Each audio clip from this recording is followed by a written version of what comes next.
Welcome back to Red Recapped. Today I'm going to describe an action thriller movie called Out of the Furnace, released in 2013. Spoilers ahead. Watch out and take care. The movie starts with Harlan de Groot, who's watching a film in his car at a park with a female friend. When she laughs at him, he becomes angry and slams her face into the car's dashboard.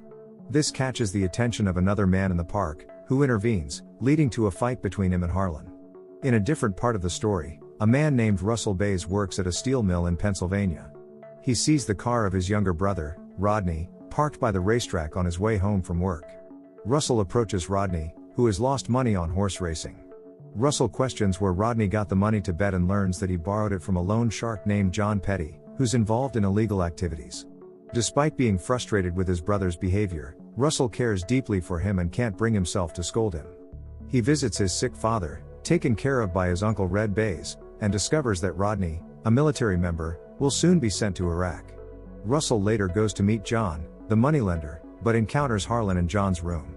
Russell gives John his monthly salary to pay off Rodney's debt and asks him to keep it a secret from Rodney. He spends time at John's bar before heading home, drunk.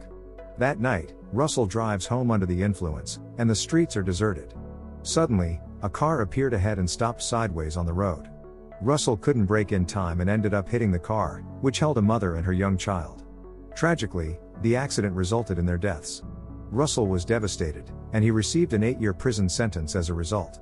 While in prison, Rodney regularly visited his brother, but Russell's girlfriend, Lena Taylor, never came to see him. Rodney shared that he was heading to Iraq and might be away for a while. After years passed, Rodney returned following his military service. During this visit, he sadly informed Russell that their father, who had been sick for a long time, had passed away. Russell was deeply saddened by the news, as Rodney was now his only family.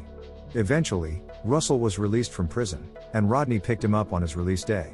Russell's first stop was the graves of his parents, and then he sought out Lena. He discovered that Lena had a new boyfriend, Wesley Barnes, who was a police chief. Russell could only watch them from a distance. The story shifts to the brothers' lives after Russell's challenging times.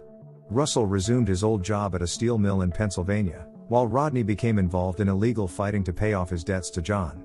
Rodney struggled in the fights, often falling and taking hard hits. However, his determination grew when his opponent insulted his mother. Rodney channeled his anger into energy and managed to win the fight, ultimately paying off his debts. Upon seeing Rodney win the fight, John was actually annoyed because he had bet on Rodney losing, resulting in his own loss. John suggested that Rodney might not be suitable as a fighter since he struggles to control his emotions. He recommended that Rodney consider working at a metal factory like his brother. Despite his battered face and feeling a bit dizzy, Rodney didn't pay heed to John's advice. Meanwhile, Russell, who had been waiting for Rodney to return home, was surprised by Rodney's condition. Even though he saw Rodney's injuries, Russell didn't ask about what happened. Rodney went straight to his room and seemed hesitant to talk. The next day, while cleaning up after breakfast, Russell noticed bandages from Rodney's hands in the trash. He immediately talked to Rodney and advised him to quit being a fighter. Russell suggested that Rodney join him to work at a metal factory. Although the pay might not be as good as being a fighter, it could provide a stable living. Upon hearing this, Rodney got angry and claimed he no longer cared about life. He revealed scars from his time serving in Iraq, explaining that witnessing the horrors of war had led to depression. He felt that his service didn't lead to a better life. Later in the day, Rodney went to John's bar and implored him to help register him for a fight to pay off his debts. Initially, John hesitated because of the high risks and the shady reputation of the fight's organizers. However, Rodney's persistent requests eventually convinced John to give in and fulfill Rodney's wish. Later, John contacts Harlan, the person responsible for arranging the fights, to include Rodney in the upcoming illegal match. In another place, Russell meets with Lena, pleading for a chance to be together again. However, Lena turns down his request, especially since she's pregnant due to her relationship with Wesley.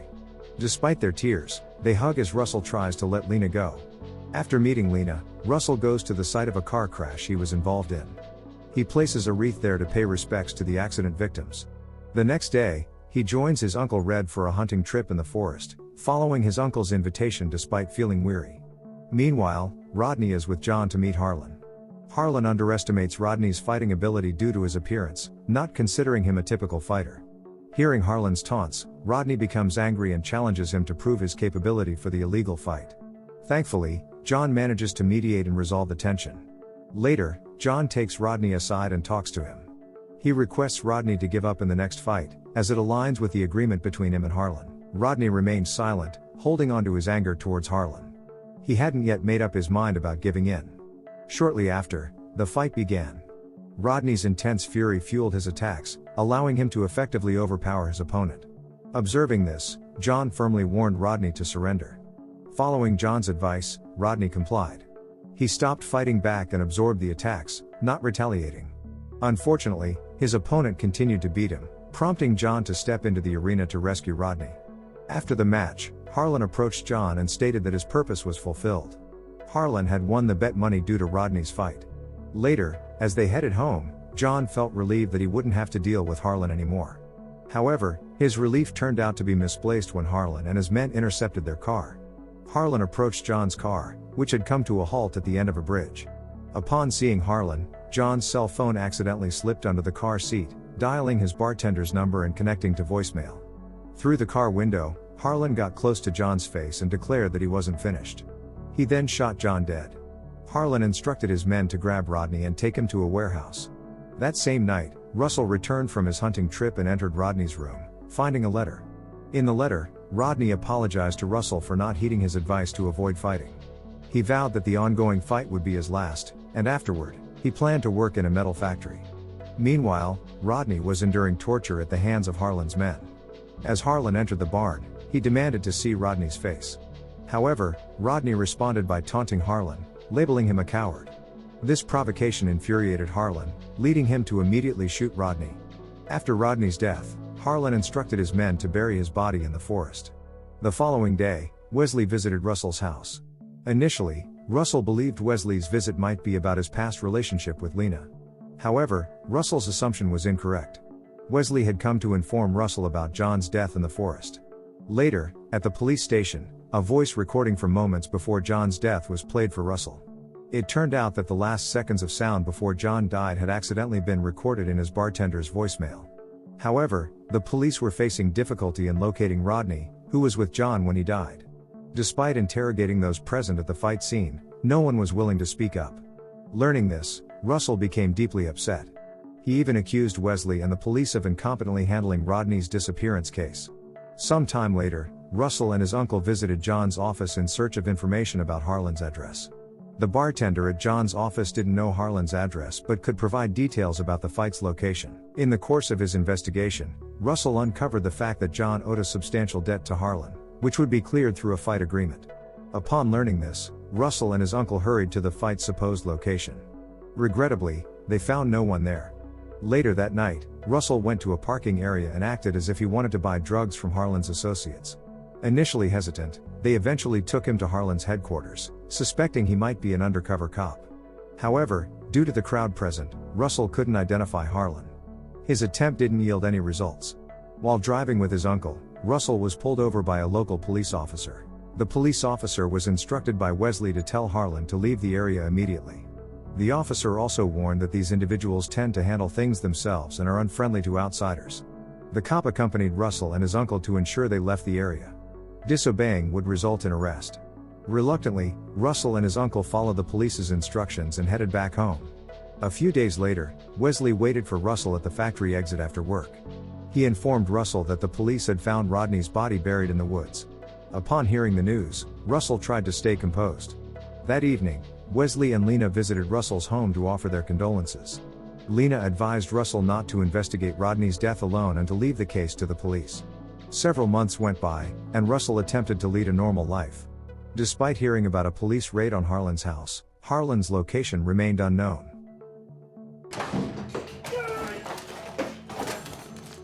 After waiting fruitlessly for months, Russell eventually decided to take matters into his own hands. He secretly entered John's office to gather information about Harlan. He discovered Harlan's phone number and immediately dialed it. Russell requested that Harlan come to the bar where John's office was located, promising to settle John's outstanding debts. That night, Harlan arrived at the bar accompanied by one of his associates. He carried a large bag and entered through the back entrance. Russell, who had been lurking nearby, approached the bar's entrance armed with a gun. Inside, he threatened and interrogated the bartender, pressuring them to provide information about the person who had called Harlan. The uninformed bartender was shot by Harlan. Russell managed to incapacitate Harlan's men in another room and readied himself to shoot Harlan. However, Harlan's shot was forceful, prompting Russell to take cover. When Harlan escaped, he found his car sabotaged and had to flee on foot, seeking refuge in an abandoned factory. Russell pursued him, resulting in a fight. Russell successfully shot Harlan in the leg, though Harlan remained standing. Russell then instructed Harlan to move into the forest. Wesley arrived at the scene and urged Russell to stop, but Russell ignored the warning. As Harlan walked away, Russell shot him in the back, ending his life. In the film's conclusion, Russell was back at his house. Despite killing Harlan, he avoided imprisonment because Wesley vouched for him and managed to secure Russell's acquittal. That's all from the video. Thanks for watching, and take care.